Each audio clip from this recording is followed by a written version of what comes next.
there. I'm Beth Williams. I'm a personal trainer and a yoga teacher.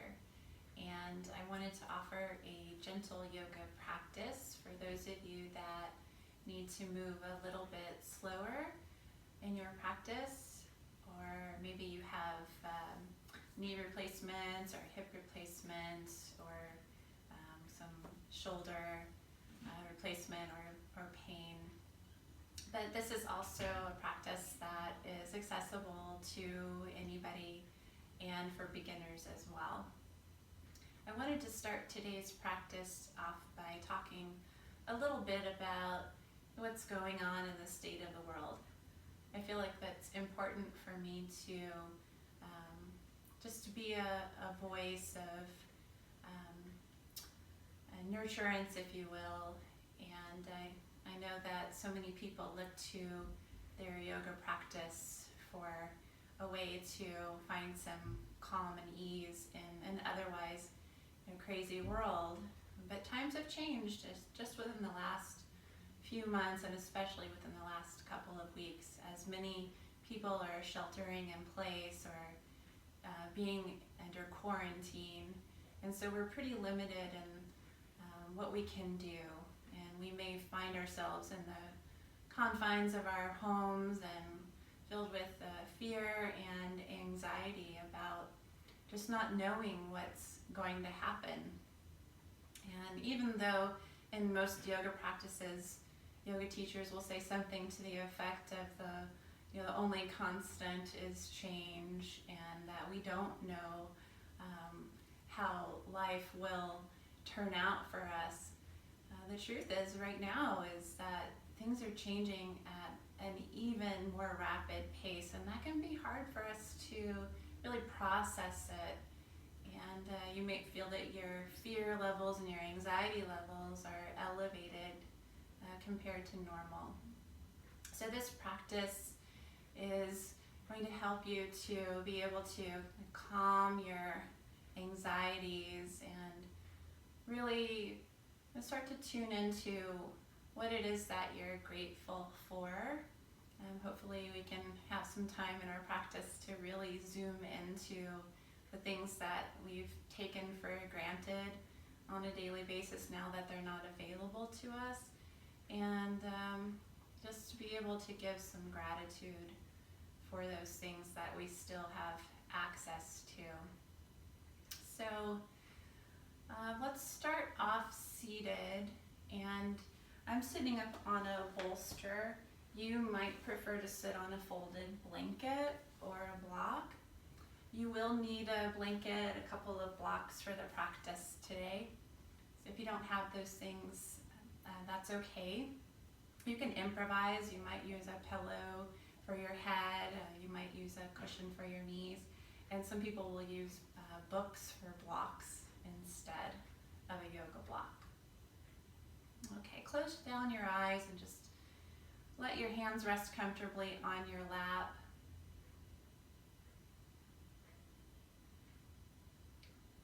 And just feel that your two sit bones can settle into the cushion.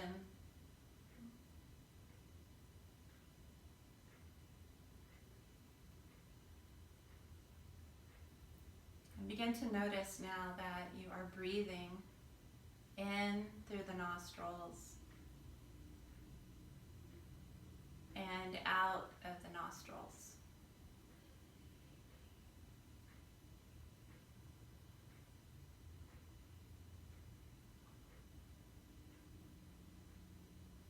And begin to bring your awareness to your heart center and your heart. And can you feel the beating of your own heart?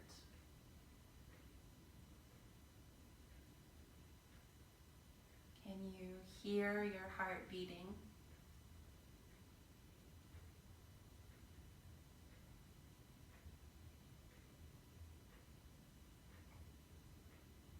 And imagine now that as you breathe, that you are breathing into your heart space,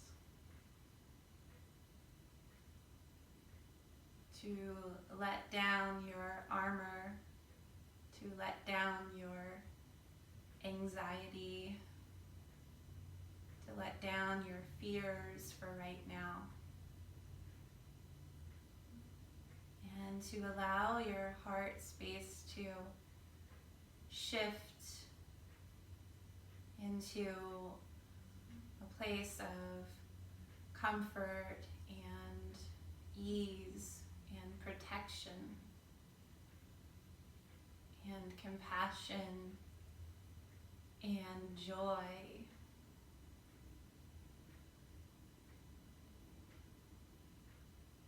All of those nurturing qualities of the heart center.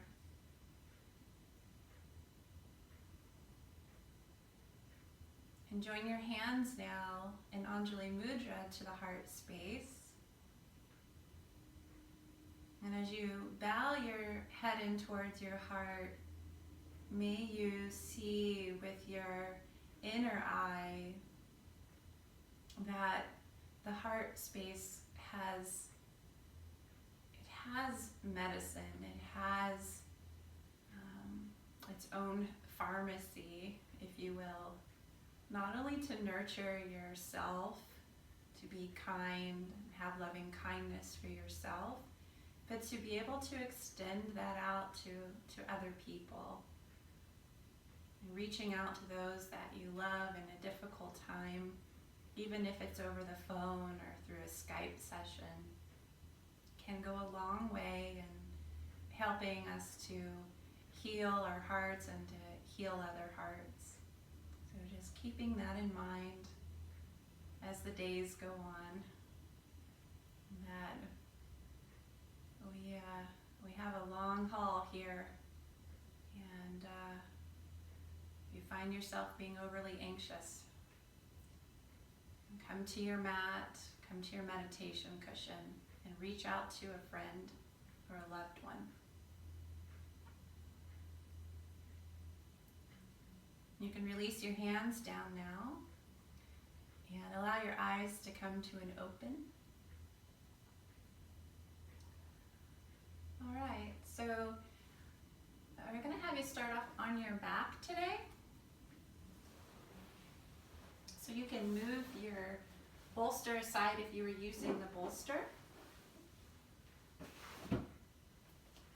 And you can have your folded blanket for your pillow down at the back end of your mat. And lower yourself down onto your back. Adjust the pillow or the blanket underneath the head so the whole neck is supported, the head is supported.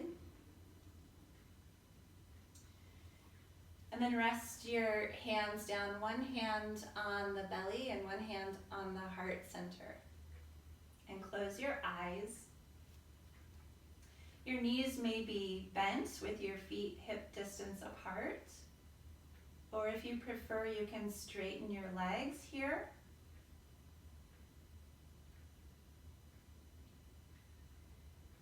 And just notice that when you're breathing, as you lie on your back, notice if there's any movement, any rising or falling of the belly beneath your hand, or any movement of the heart space beneath the hand.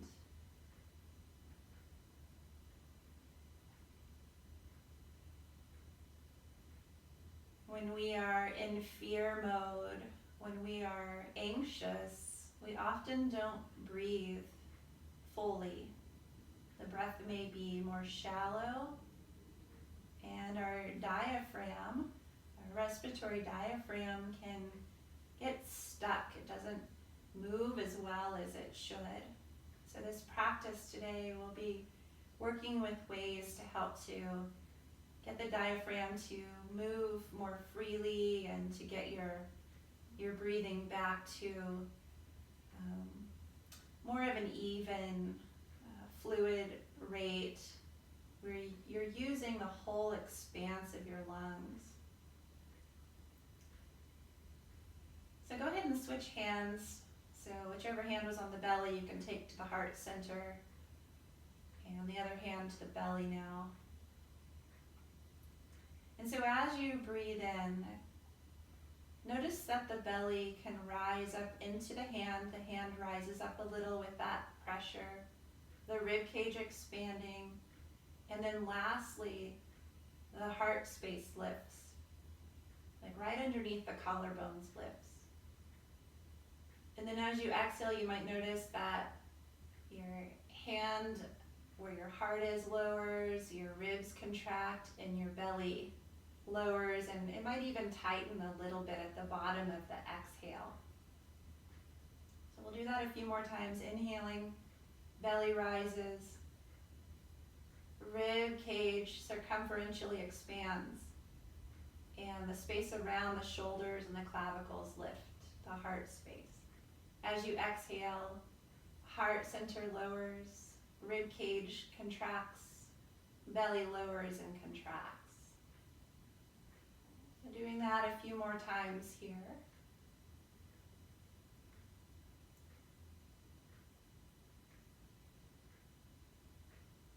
And the breath, you're trying to get it to be long and fluid, not forced. You can imagine that you're breathing in through a couple of straws through your nostrils. So it takes a long time to fill up the expanse of your lungs.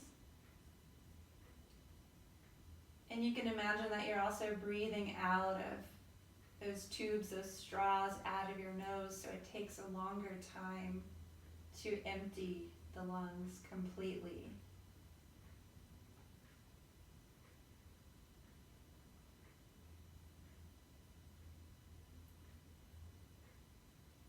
And then I'll have you remove your hands at the bottom of this exhale and just let them rest to the floor, and see if you can breathe like that a couple of more times. You might still feel that there's an imprint of where your hands were, maybe a little bit of residual heat from where your hands were. So you can imagine you're still breathing into the hands.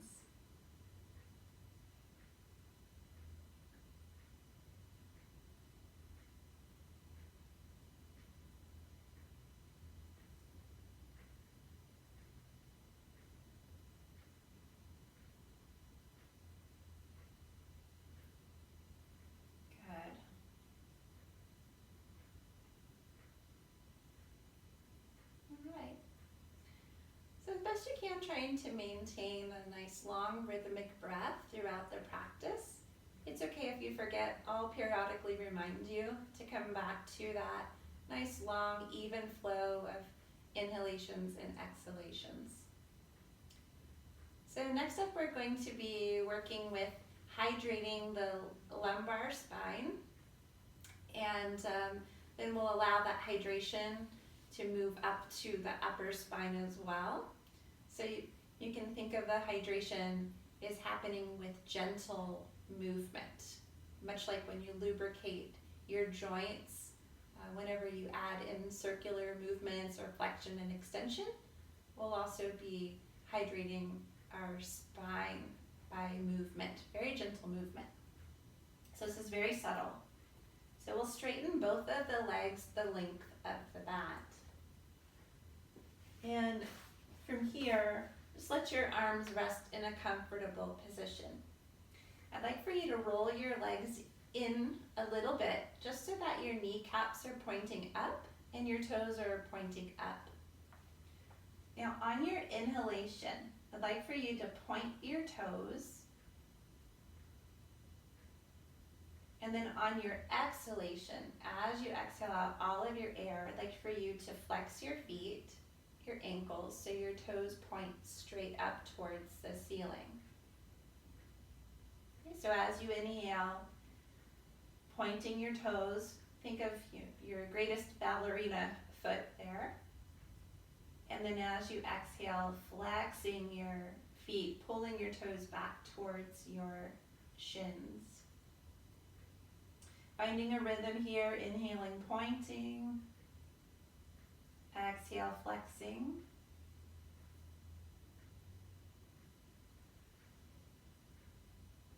And you might start to notice that as you are moving from your feet in this flexion and extension, that there's movement that's also happening up the legs and into the pelvis and into the lumbar spine, the low back. That's where that hydration is coming in. And a hydration and a pulsation.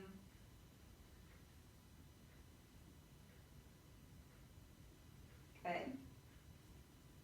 Finishing here on your exhalation. Relax the feet. Relax the legs. And then bend your knees so that your feet are on the floor.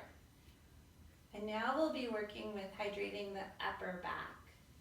So taking the arms up into vertical, so the palms are facing one another. You can imagine that you're holding a medium-sized beach ball between your hands and your fingers. So the elbows are going to be a little bit bent, and the points of the elbows will point outwards. The eyes, the creases of the elbows will point inwards towards the midline.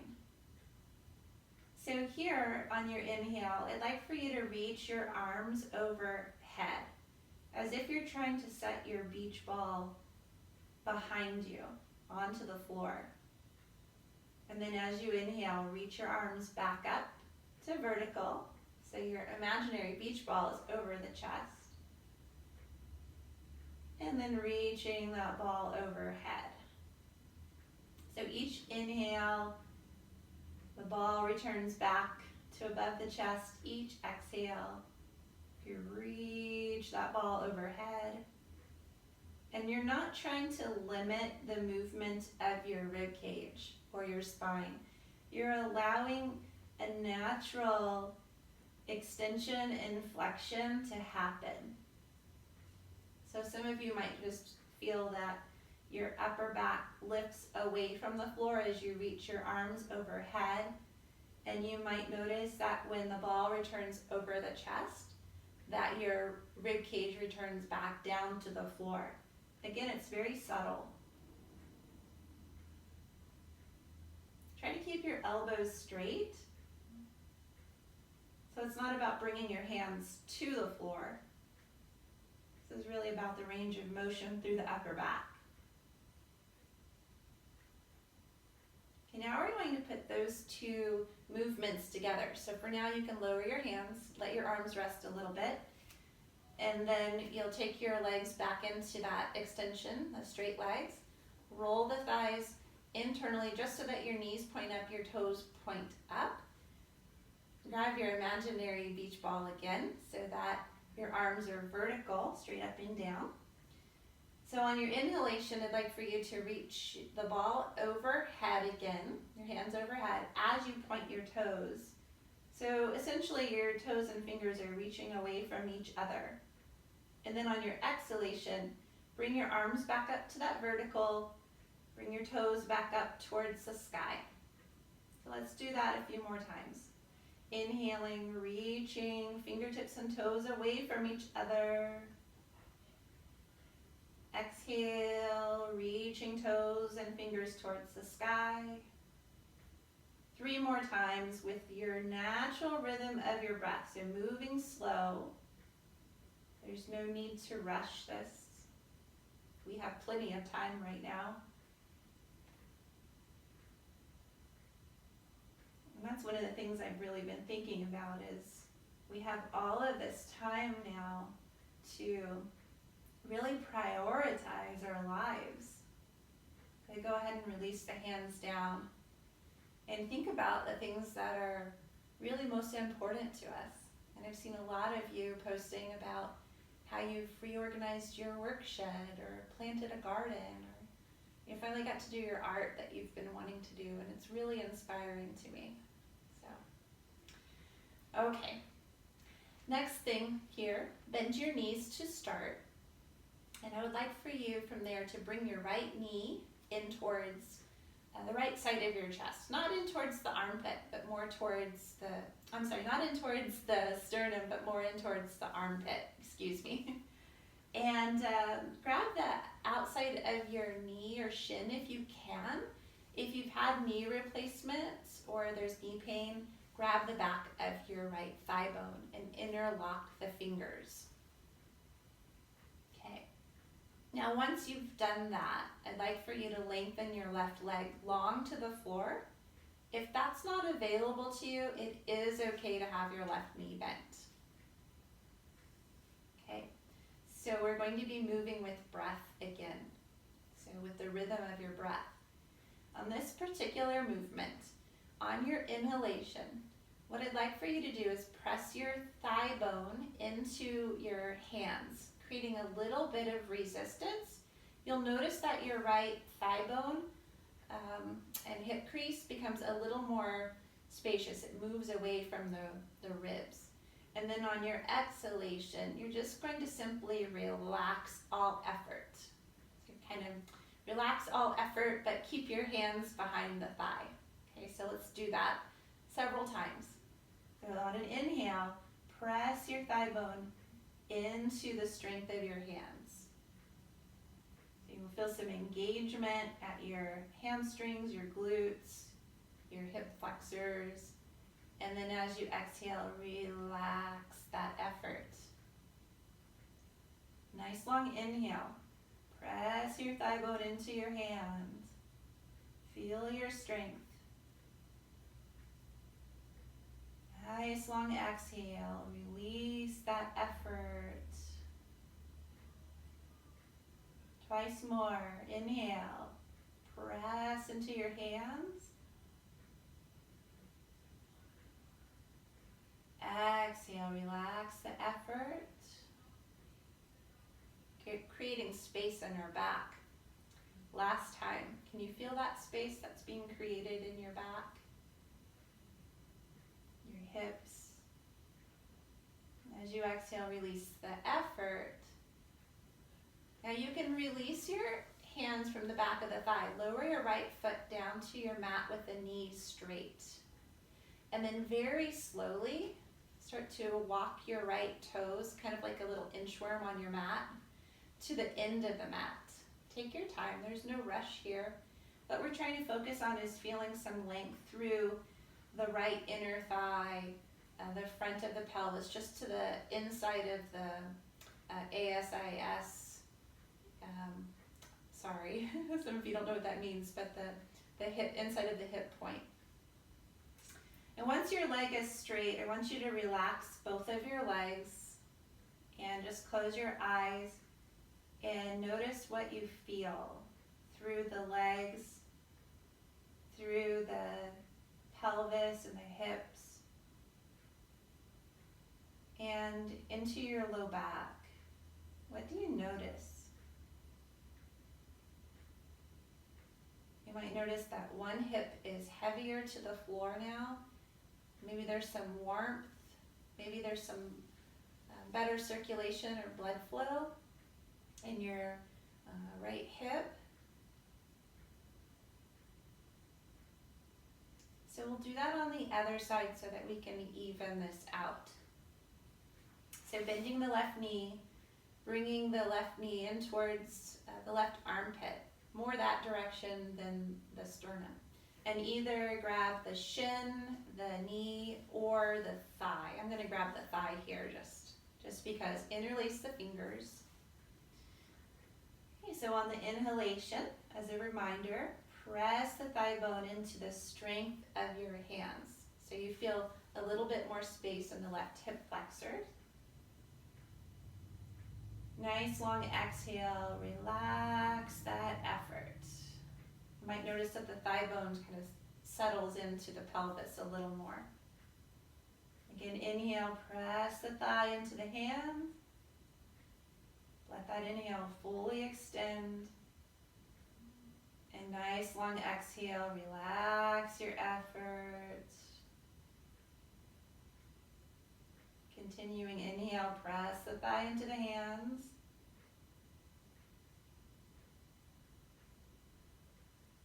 Exhale, relax the effort. Let's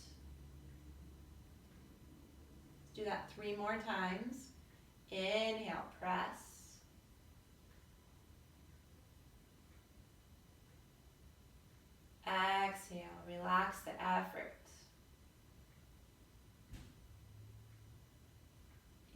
Inhale, press. Exhale, relax, effort. Last time.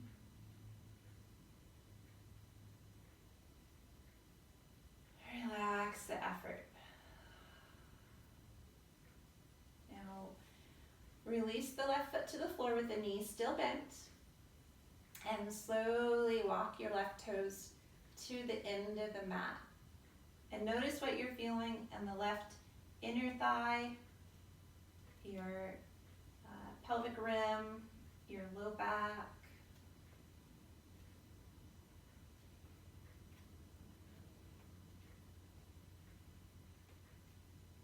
For some of us, it's difficult to slow down. We always want to rush to the next thing. So it's good to take a time out and take little moments of pause to really feel into our body. So once both legs are straight, just notice to the right and the left side feel more even because they're more balanced now. And hopefully your low back is feeling a little more spacious and your breathing feels more rhythmic without really having to force the breath. Good. Now from here, I'll have you bend both of your knees again. And walk your feet out as wide as your yoga mat for windshield wipers. And just find that the outer edges of your feet are on the outer edges of the mat. My toes, pinky toes, come off of the mat a little bit, just the way that my body is shaped, so that you don't have to confine yourself to parallel feet. I like to bring my arms out into a T, so you might do that as well. It gives you a little bit more opening through the pectoralis muscles, the chest muscles. So breathing in here, nice long inhale. And on your exhale, come onto the outer edge of your right foot and the inner edge of your left foot, letting the thighs move to the right. Roll your head to the left. And then as you inhale, head returns to center, feet come back onto the floor. And then knees over to the left as you exhale, head rolls to the right. And inhaling to center, exhaling other side. Inhaling to center, exhaling other side. Let's do that a few more times at your own pace.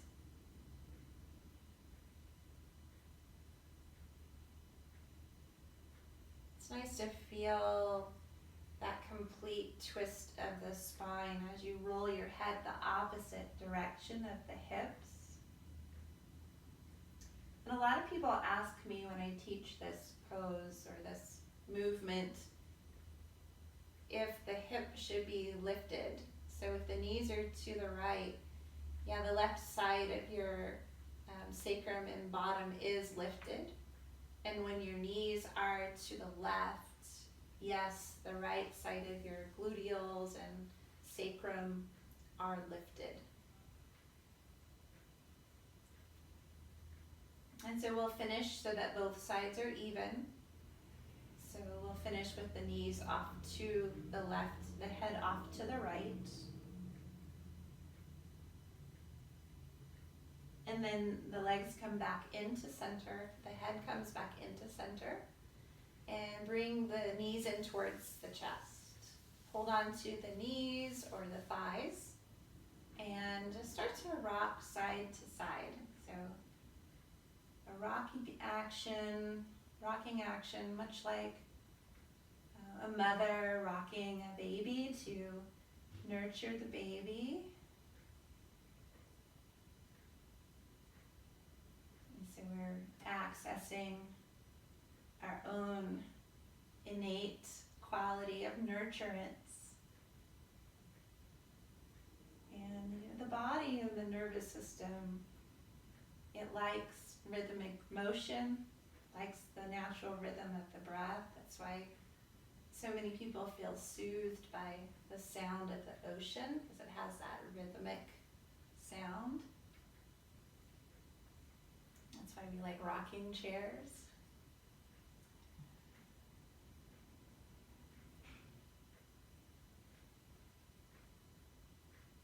Okay, so we're going to roll to one side to make our way up. You can push with your hands, your strong arms. And let's set up our mat space next for a tabletop position. I like to pad my knees. My knees are not as good as they were when I was 10, 20, 30, or 40. 45-year-old knees need external cushion when I'm on the floor. I tell that to my gentle yogis and they say, "You're just a baby. Wait till you get to be my age." Something to look forward to, yes? So we'll come into tabletop. My knees are padded, my knees are underneath my hips, my hands are underneath shoulders. And so we'll get some more movement into the spine now. And so on your inhalation, lifting the tailbone, putting more curve in your low back, and then lengthening the chest away from the navel. Lift the top of the sternum, lift the chin. Exhale, start to round your pelvis, lengthening the tailbone down, lifting your abdominals as you round your mid and upper back towards the sky. And then lastly, let the chin come in towards the chest. Now that we have these two motions, let's move with the breath a little more fluidly. Inhaling, tailbone lifts, chest lifts, chin lifts. This is called cow pose. Exhale, rounding the back, starting from the tailbone, articulating that rounding all the way up so that the head is the last part to move. Inhale, cow. Exhale, cat. Like a scared Halloween cat. That rounded black cat you see, that image you see so often. And we'll do that a couple more times.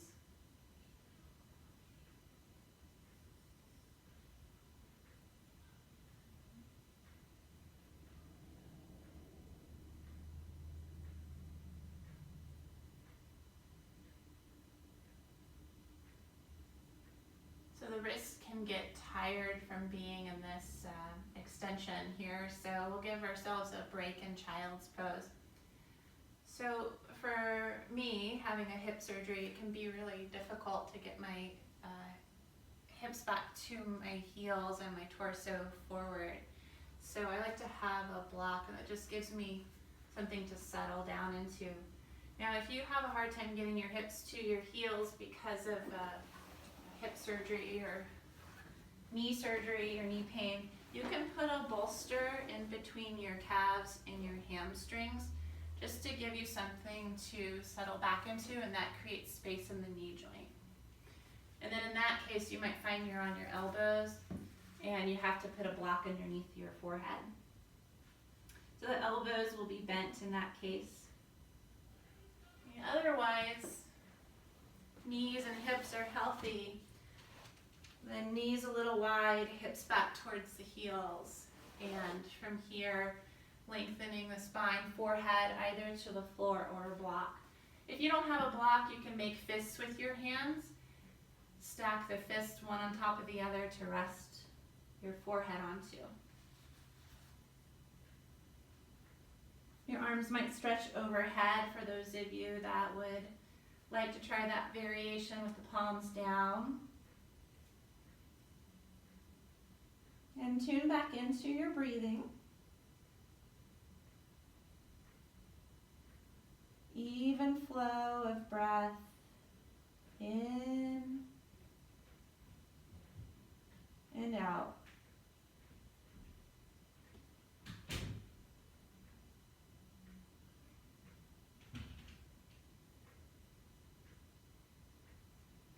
lift your head.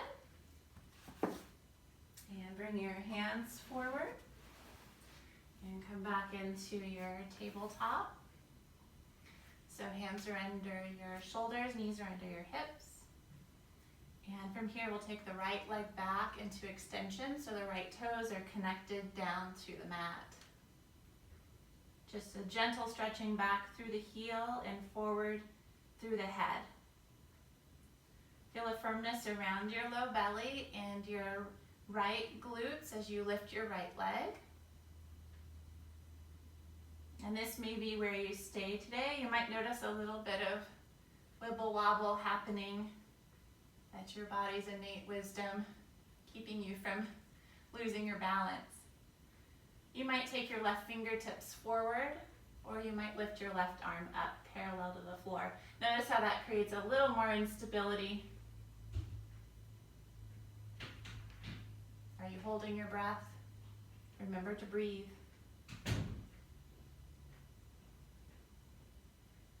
Good. Take your left hand down and your right knee down. Come onto your elbows now. Turn your palms open to receive and wiggle your fingers around just to give your wrists a little bit of a break. And coming back into tabletop. Extend the left leg back, connect the left toes and ball mound down to the floor. A gentle stretch back through the left heel. Lengthen forward through the crown of your head. And then from here, engaging the low belly and the glutes, lift the left leg. This might be where you stay, really trying to maintain your stability. You might take your right fingertips forward, little tented fingers on the mat. Or you might lift your right arm parallel to the floor with the right thumb pointing up. Still breathing. When things get hard, we hold our breath. And we have the choice to remember, oh yeah, we notice it and then breathe. Right hand down, left knee down. Okay, so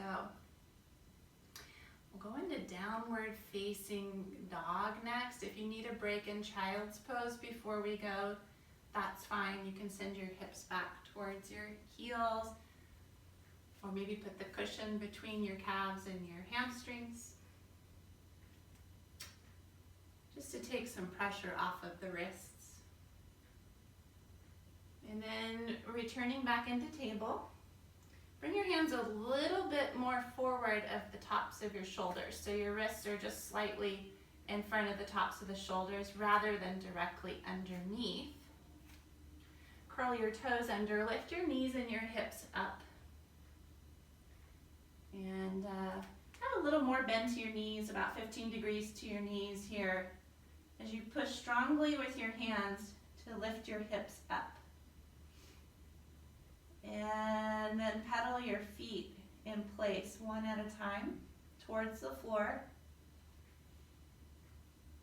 Try not to round your back, your low back.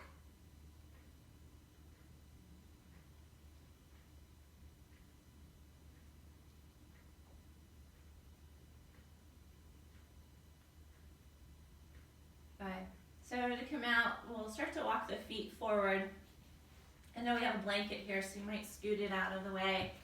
And you'll get to a point where you can't walk your feet forward anymore. That's okay. Walk your hands back towards your feet. And then once your hands are close to the feet and your feet are grounded, take your hands onto your hips and rise up to standing. Once standing, release the arms down next to your sides.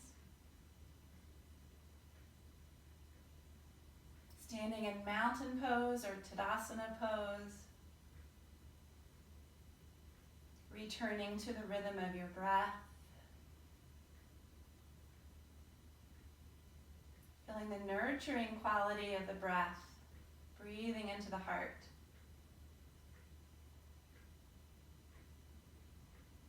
So I'm going to turn to face you and separate my feet now just a little bit wider than the hips, so maybe shoulder distance apart. Okay? And you can turn your toes out just a little bit, 5 degrees. This is called palm tree pose. So it works to open up the side body. So from here, you'll sweep your arms out and up, reaching the fingers towards the ceiling and breathing in there. And then as you exhale, take your right hand down the right thigh. Slide the fingers down closer towards the knee as you lean over to the right. As you inhale, sweep that right arm back up, straightening up through the torso. As you exhale, left fingertips come down to the outer left thigh. As you lean over towards the left, you might notice the fingertips slide down towards the outer knee. Good, inhale, reaching arm up. Exhale to the other side. So follow the pace of your own breath, maintaining the stability of your feet and legs, grounding down into the earth. And it's so important for us during difficult times to really focus on things that ground us. And one of the things that I love to do to ground my energy and my mind and my heart and my body is to get outside barefoot, to also get into the garden and dig, plant, and watch things grow. I also like to lie on the ground or lie on my yoga mat and just breathe and feel how the earth can really be supportive. Okay, so once both sides are even, you can release the arms down here. And I'd like for you to turn and face the long side of your mat. And make sure you can still see the screen. And you'll take your feet out even wider than they were in palm tree, so that your inner heels are about as wide as your outer hip points. And turn your thighs and your feet out about 45 degrees for sumo squat. I like to have the hands together at the heart center. It just helps me feel more grounded and centered. But if you prefer to have your hands on your legs or your hips, that's fine too. So from here, with the heart space lifted towards the thumbs or towards the sky, take your hips back on an inhale. You'll notice that your heart does come forward a little bit, but try not to round your spine. And then on your exhale, ground through your feet to rise up so that your knees are straight, your head is reaching towards the sky. Good, inhale, sit the hips back. Exhale, rise up. Inhale, squat. Hips back, knees bent. Exhale, rise. Inhale, hips back. Exhale, rise. Last time, nice and slow and controlled. Equal weight through both of those feet.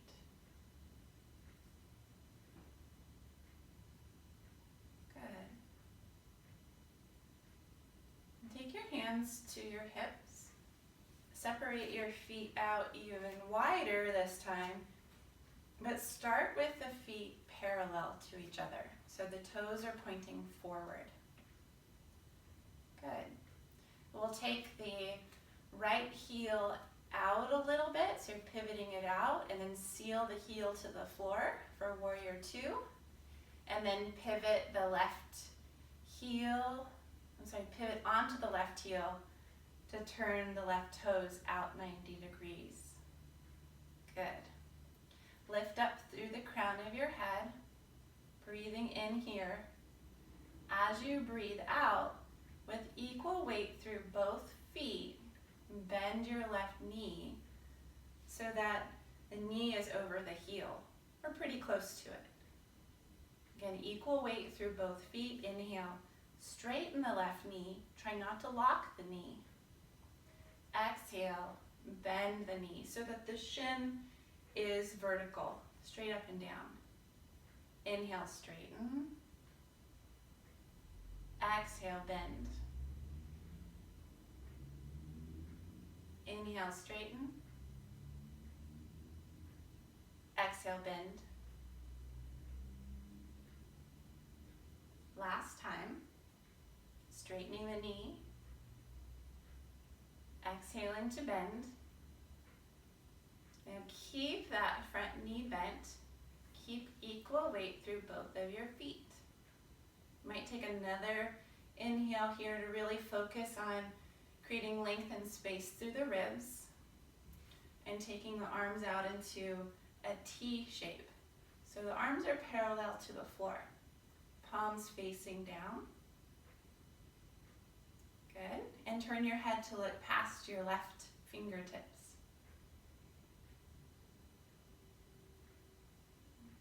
So you might feel that your legs are getting tired. So this is a way to strengthen your legs.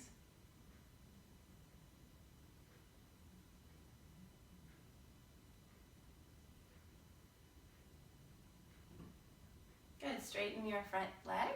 Lower your hands down. Parallel your feet. And step your feet into hip distance apart. Palms facing the outside hips. Crown of head reaching towards the sky.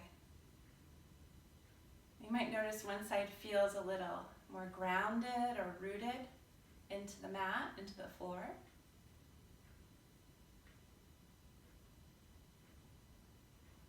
Let's do the other side.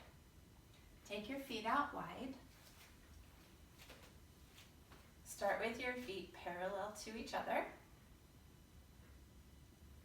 And then we'll pick up the left heel. Turn the left heel out just a little, just a few degrees. Set the heel down.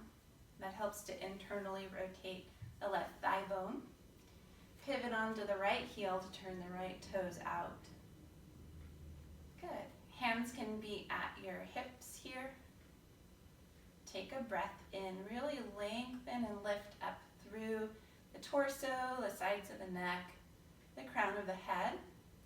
And as you exhale, bend your right knee so that the knee is above the heel. Inhale, straighten that front knee. Try not to shift your weight into that front foot. The torso will go with it. So if you can really ground down through that outer left side of your body into that left foot, it can keep you more upright and vertical through your torso. Good. So just moving at your own pace here. A couple of more moving warrior twos. And then the next time you bend your front knee, that right knee, keep it bent. Is your weight equal through both feet? Good. Lift up through your torso, through your head, and then take your arms out into a T shape. Turn your head to look past your right fingertips and breathe.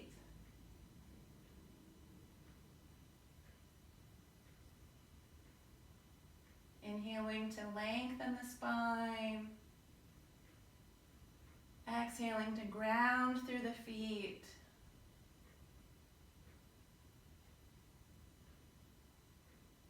Allowing this practice, these poses, to be a source of stability for you. A place where you can gain resilience and strength. And also a tenderness and a compassionate heart quality. Good. Release the hands down. Parallel your feet. And then step your feet into hip distance apart. Arms alongside the body. Breathing here. Feeling more balanced, hopefully, after the two sides are evened out.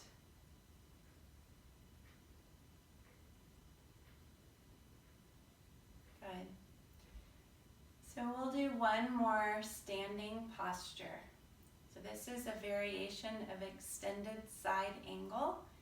And the focus is to line up and lengthen your illiopsoas, which is a muscle that is very deep in the body. It connects your inner thigh bone to your lumbar spine. And sometimes that muscle can get really tight and it can really grip, and it also interdigitates or connects to your diaphragm. So if it's tight, then it can also affect the lack of movement, if you will, of the diaphragm if it's tight. And sometimes if the diaphragm's not moving correctly because you're stressed, then that can also tighten the illiopsoas. So working with the psoas and your breath can help to go a long way, working at it from both sides, if you will. So here's the setup for the next pose. We'll take the feet out again, just like we did in our Warrior 2 setup. The feet are parallel to start. Then you'll lift up your right heel a little, pivot it out and set it back down to the floor. And then turn those left toes out. Set the toes and the ball mound down. Bend your front knee just like you did in Warrior 2. Equal weight through both feet. Good. We're going to bend the left elbow 90 degrees with the palm facing the sky and the right hand to the right hip. Let's get a breath in here just to help to make sure we have some length through the spine and the torso. We don't want to crunch the torso on that left side, so keep it long as you hinge from the hip. Now some people will find that they can't quite get their elbow to the floor unless they crunch through the torso. In that case, you can take your hand to the thigh or maybe your shin. Okay, so I'm grounding through the outer right foot, internally rotating the right thigh bone so the hip crest moves in towards the navel. And rather than turning the torso up towards the sky in this variation today, I'm going to encourage you to turn your torso just a little bit more to the left. And then once you've done that, reach your right arm up and past your ear. If that's not available to you, you can take your hand behind your head and bring your elbow more in towards your nose. Breathe here. So you're looking down at your left toes.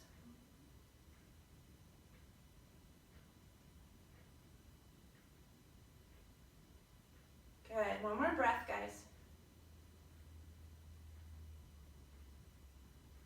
Inhale, rise up. Release your hands to your hips. Parallel your feet and step your feet into hip distance apart, arms along the body.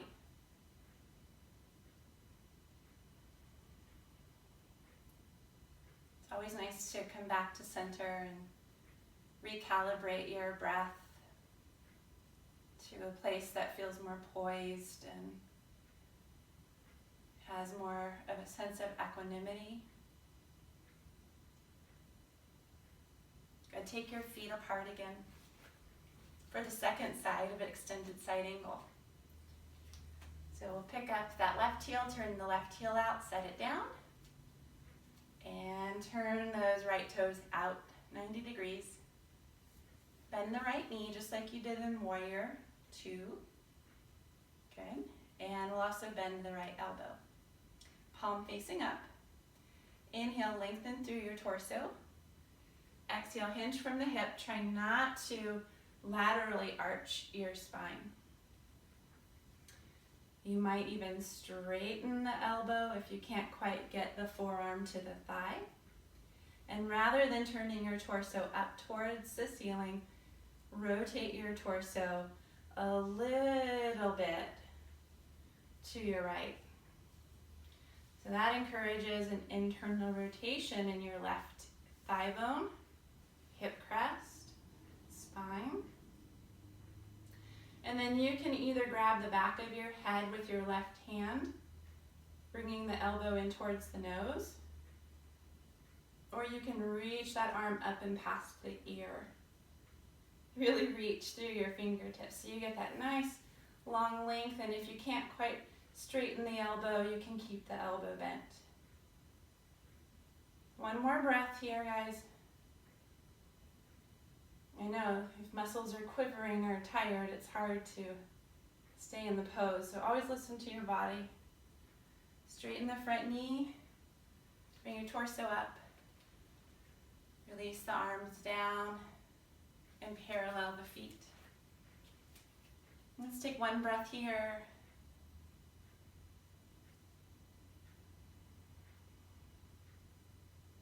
You can turn to face the front of your mat. Feet hip bone distance apart. Inhale, lengthen through your spine. Exhale, fold from your hips. You can use your blocks underneath your hands in your forward fold. Bend your knees as much as you need to come into forward fold so that you can get as much extension, decompression. I think that's the word I'm looking for. Not extension, but decompression through the spine. Let your head be heavy, let it hang. Let your breath be free and flowing, unrestricted.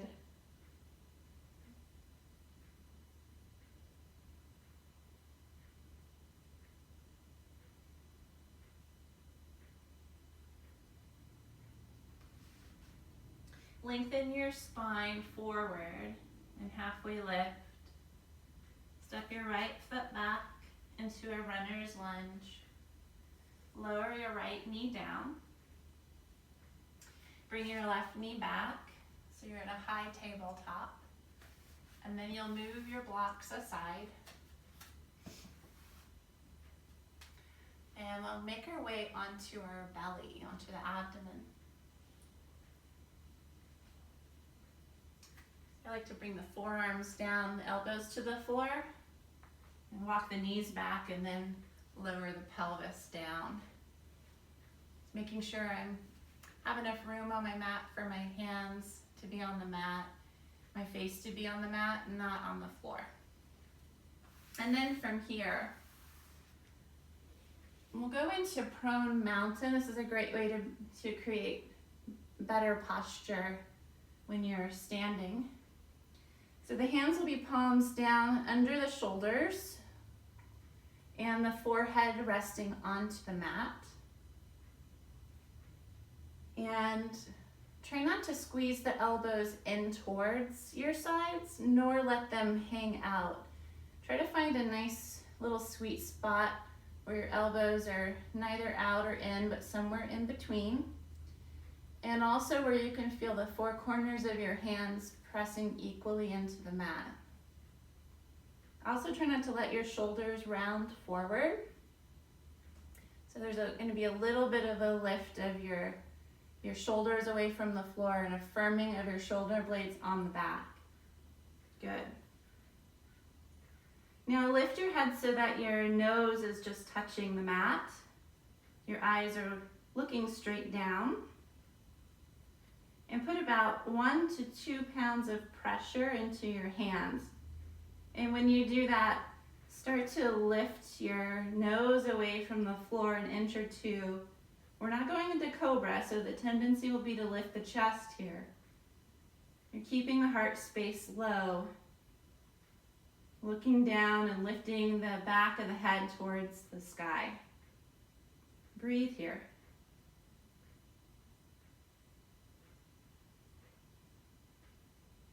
Feel your back lungs expanding right around your shoulder blades, beneath the shoulder blades.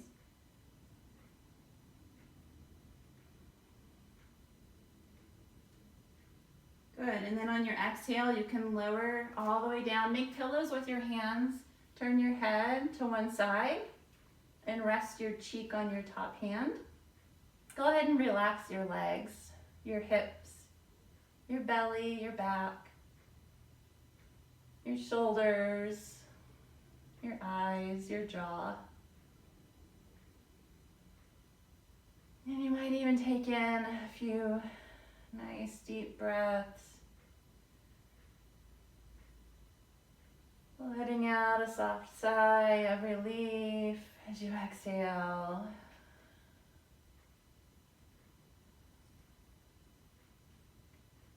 Just letting that anxiety or tension go.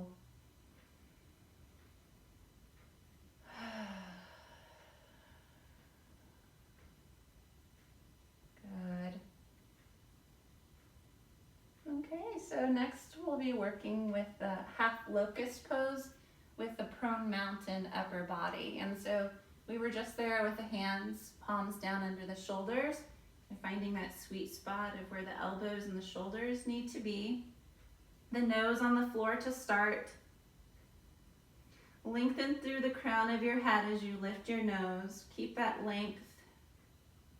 And then lift your right leg, your upper leg, your lower leg off of the floor and reach from your lowest ribs out through your right pinky toe.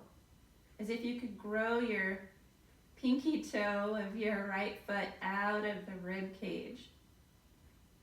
Breathe. Still holding this shape. The heart is low, the head is high here. Beautiful. Lower the right leg down. And give a little bit of that pressure through the hands. Lengthen through the crown of the head. Reach through your left pinky toe from your lowest left ribs. And reach the whole left leg up. Keep extending through the pinky toe and also through the crown of your head in opposite directions. Aha. Feel that deep breath wanting to come in through the low belly and the ribs. Feels like you just took a real full breath for the first time in a couple of days. It's like I've been just holding on and waiting for the other shoe to drop. Go ahead and lower that leg. Make pillows with your hands. Turn your head to the other side this time. And that's what happens with stress and anxiety. It can really be crippling. It can really override our ability to rationalize and think clearly. And staying in that fight or flight response can be paralyzing. So I hope that this practice is helping you to calm your autonomic nervous system. That's on a very deep level. You're letting go of that stored tension.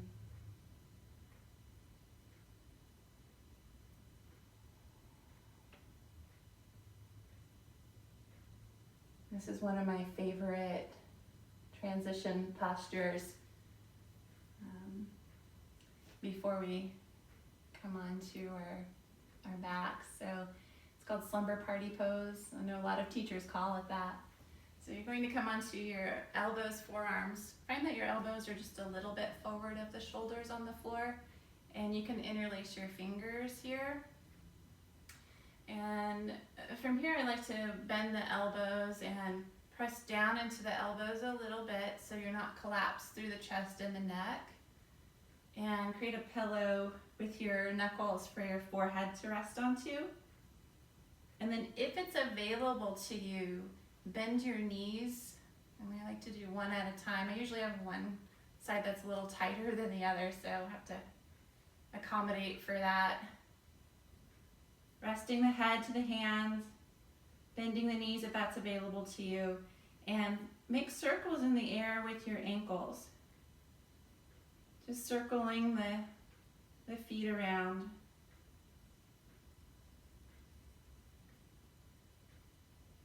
And maybe in the other direction as well. even it out. Notice if you're still creating or holding tension in the belly. Let that tension release. It's okay if your butt muscles are engaging here.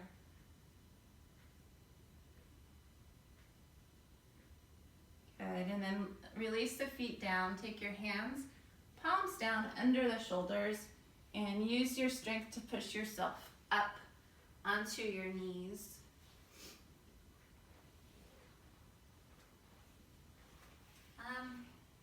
So I'd like for you to scoot your mat over to a wall for a posture called legs up the wall, or Viparita Karani. It's a waterfall pose. If you don't have a spot at home where there's a place you can put your legs up, you can use a chair to put underneath your calves. So I'm going to show you both. Just a second, I'm going to grab a chair.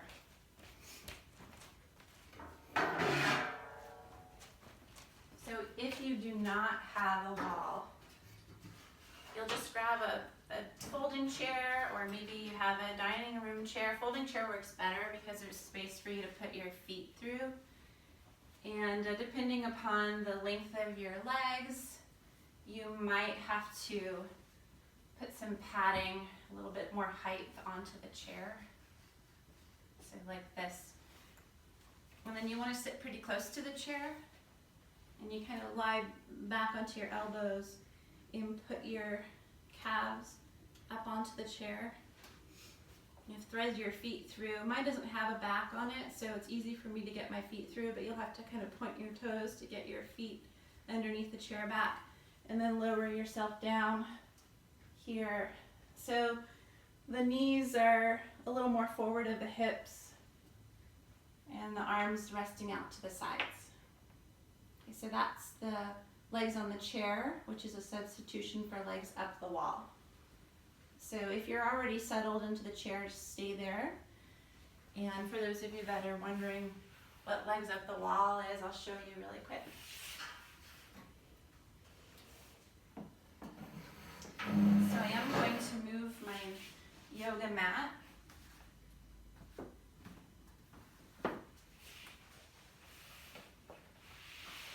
So I'll scoot that so that the short end of the mat is against the wall. Okay. Moving things around here. All right, so sit side saddle on your mat. So notice I'm sitting to the front or the side edge here, and my right side of my body, which I guess would be the left side if I'm mirroring you, is close to the wall. Notice how there's no space right now between my hip and the wall. I'm going to take my hands back behind me, and from here start to pivot, swinging the legs up the wall here onto my elbows, and then try to lie back and use the leverage of your heels into the wall to align your pelvis with your feet and your rib cage. So we're making kind of a straight line here. Sometimes people get in this and they're a little catawampus, so you want to line everything up. You might support your head with your blanket, making your pillow. Now the question I get asked is, should my thigh bones be against the wall? No, they don't need to be against the wall. The thing that you really want to notice is if your low back curve is flat. If it is flat, that likely means you're too close to the wall and your hamstrings are tight. So if that's the case, I would ask for you to scoot away from the wall a little bit until you feel that that low back curve has been restored. And there's just a little tiny tunnel underneath your low back. Okay. And so the knees may be bent a little bit because of the tightness of the hamstrings. Feet about hip distance apart. And then closing your eyes here. Letting your hands rest onto your belly or the floor.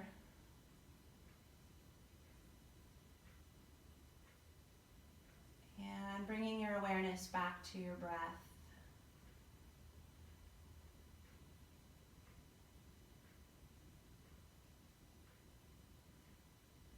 Feeling the natural rise and fall of the belly.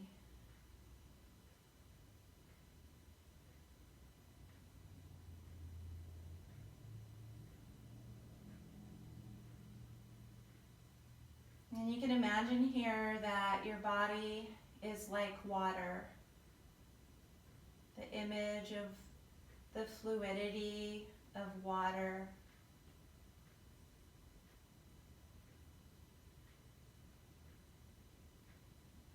And that the gentle ebb and flow of the breath is like a gentle lap of the ocean or the edges of the lake water, gently lapping up and back.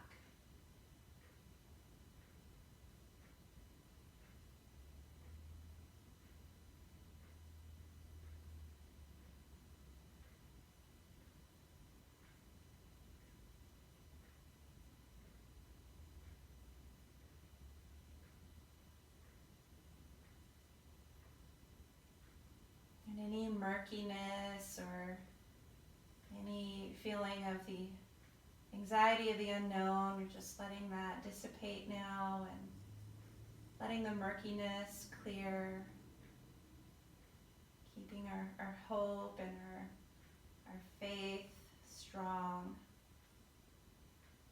That all is going to be well, all is going to be okay.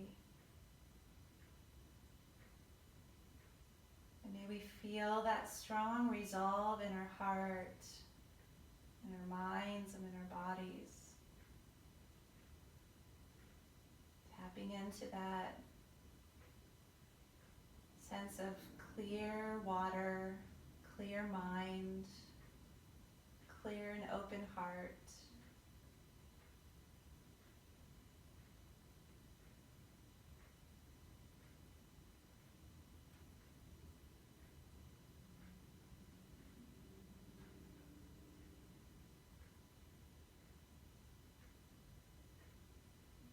Good. Bend your knees. Roll to one side.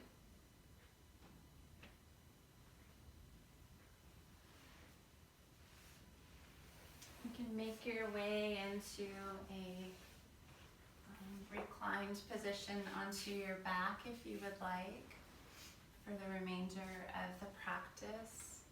I'll be signing off here shortly, but I would highly recommend that you stay lying on your mat for as long as you feel you need to, and allowing yourself to really be supported by this practice today, and know that there are a lot of people out there that are there for you. Just pick up the phone and get to your yoga mat, get out and play in the dirt, plant a garden, paint a picture, sing a song.